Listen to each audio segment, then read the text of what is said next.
chung căn nun na chan tôi thế chung na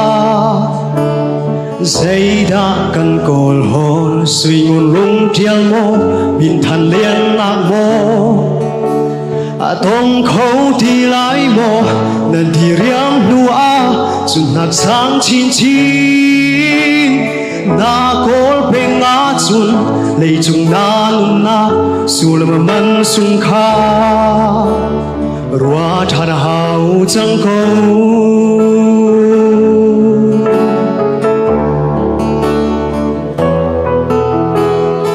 mi thep cartea thil dam pe kheng khâu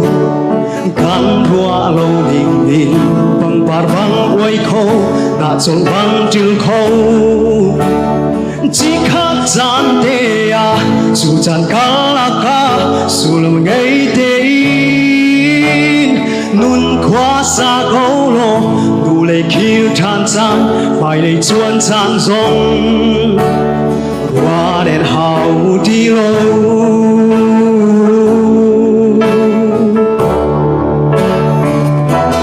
tu nan nun nam chan tha te kha su lam ngày tên ba đi zoang lô na tha giang phê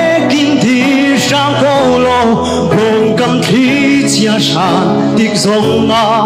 tục phật nát na thôn tiếc giống nga lùng thông lâu thế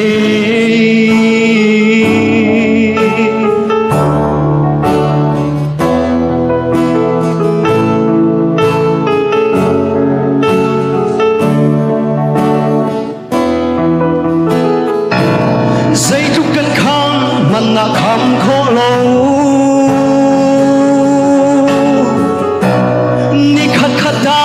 cần dù thủy tiếng lầm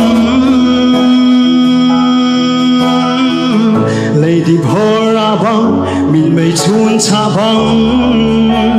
lâu tiệm đi đình cần si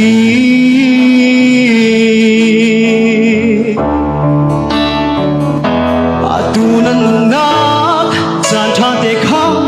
su lam ngày thế mà đi zoang lô sa lên niệm chan tôn tiếng rong ngã nè tha giang phê kinh thiir ra câu lô tu nan na chan tha te kha su lam ngày thế mà đi zoang lô sa lên niệm chan nè tôn tiếng rong ngã nè tha giang phê kinh thiir ra câu lô phong cầm khí chia sàn tiếng rong ngã tục phật nát na tôn tiếng rong ngã lục thông lâu thế